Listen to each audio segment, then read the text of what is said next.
हमे अभिनंदन ठाकुर अपना सबके गोर लागै छियै। कवि साहब के भजन सुनाबै छियै, अपने सब ध्यान लगा के सुनबै। श्याम के पुतली भजन कर गे अनहरी, भजन कर गे अनहरी, भजन कर गे खचरी।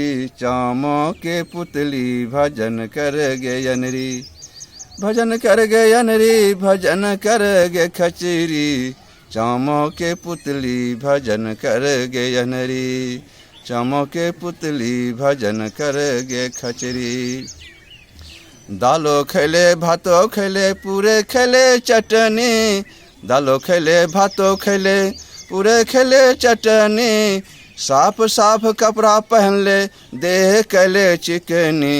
श्याम के पुतली भजन कर गे अनहरी, श्याम के पुतली भजन कर गे खचरी।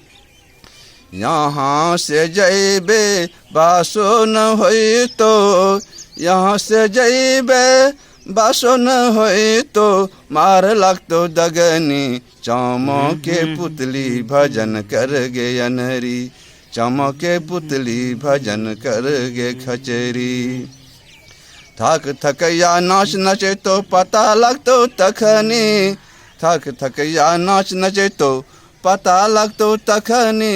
श्याम के पुतली भजन कर गे अनहरी, भजन कर गे अनहरी, भजन कर गे खचरी। श्याम के पुतली भजन कर गे अनहरी, श्याम के पुतली भजन कर गे खचरी।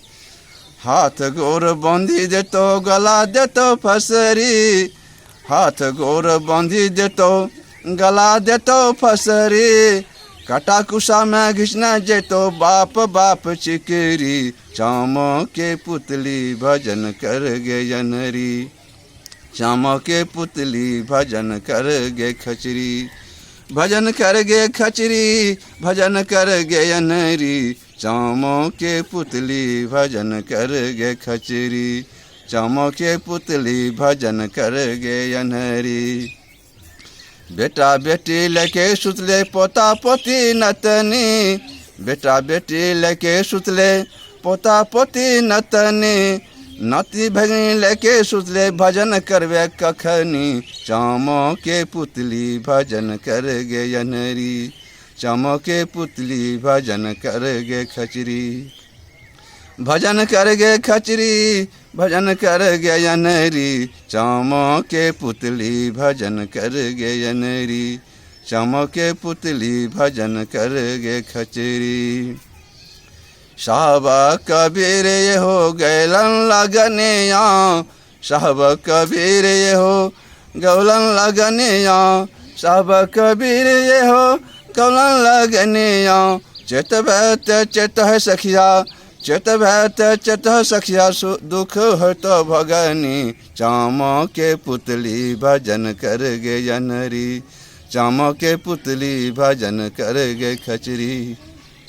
भजन कर गे खचरी, भजन कर गे खचरी। श्याम के पुतली भजन कर गे अनहरी, श्याम के पुतली भजन कर गे खचरी। श्याम के पुतली भजन कर गे अनहरी।